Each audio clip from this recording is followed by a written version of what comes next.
Hi welcome to Telugu update channel.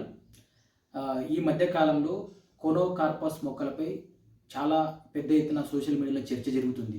ఎందుకంటే ఈ conocarpus మొక్కలు మనుషులకు అదేవిధంగా ఇతర ప్రాణులకు కూడా చాలా చట్ట విరుద్ధం, అదేవిధంగా చాలా ప్రమాదం. ఈ మొక్కలు అత్యధికంగా కార్బన్ డైఆక్సైడ్ తీసుకొని తక్కువ ఆక్సిజన్ ఇస్తుంది అంటున్నారు. అది చాలా తప్పు.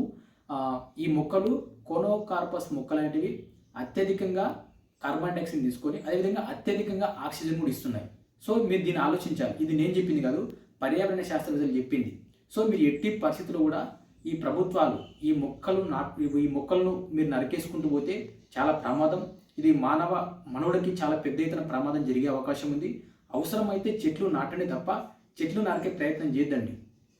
అసలు భూమికి వచ్చింది చెట్లు, ఫస్ట్ భూమిని పుట్టింది చెట్లు. అటువంటి చెట్లను నరికితే మనుషుల పరిస్థితి ఏంది మీరు ఆలోచించుకోండి. ఒకవేళ ఈ ప్రభుత్వాలు కానీ ఎవరైతే ఈ నెగిటివ్ ప్రచారం చేసి పెద్ద ఎత్తున నెగిటివ్ ప్రచారం చేసి ఈ మోనోకార్పస్ మొక్కల్ని కాకుండా వేరే మొక్కలు కూడా నరుక్కుంటూ పోతే మేము సుప్రీంకోర్టులో పిటిషన్ వేసే అవకాశం ఉంది. సో మీరు దీన్ని ఆలోచించుకొని ఎంతవరకైనా చెట్లు పెంచే ప్లాన్ చేయండి, కానీ ఇట్లా నరుక్కుంటూ పోవద్దండి. దయచేసి మీకు ఇదే చెప్తున్నాం, ఇది మేము చెప్పింది కాదు, పర్యావరణ శాస్త్రవేత్తలు చెప్తున్నారు. ఈ మొక్కనే కాదు, ఏ మొక్కలు కూడా మనుషులకు హాని చేయవు. సో మీరు దీన్ని దృష్టిలో పెట్టుకోండి. ఇప్పుడు ఈ మధ్య కాలంలో ఈ సోషల్ మీడియా రావడం వల్ల రకరకాలుగా ఈ చెట్టు మంచిది కాదు, ఆ చెట్టు మంచిది కాదు, ఇది మనం ఎట్లా డిసైడ్ చేస్తాం? చెట్లు వచ్చిన తర్వాతనే మనుషులు వచ్చారు, అంతే తప్ప మనుషులు వచ్చిన తర్వాత చెట్లు రాలేదు.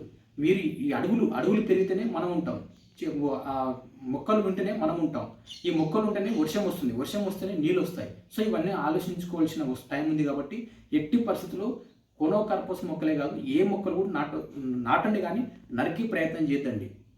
ఒకవేళ మీరు ఇట్లే కానీ కోనోకార్పస్ మొక్కలు కానీ ఇంకో వీళ్ళు పర్యావరణ శాస్త్రవేత్తలు అయితే నిన్న ఒక జన చైతన్య వేదికలో చెప్పిన సమావేశంలో వాళ్ళు ఏం చెప్పారంటే, వీళ్ళు ప్రభుత్వాలు కానీ ఒకవేళ ఎవరైతే దీన్ని నెగిటివ్ ప్రచారం చేసే వాళ్ళు కూడా ఈ మొక్కలు నరికే ప్రయత్నం చేస్తే వీళ్ళు సుప్రీంకోర్టుకి వెళ్ళే అవకాశం ఉందని కూడా చెప్తున్నారు.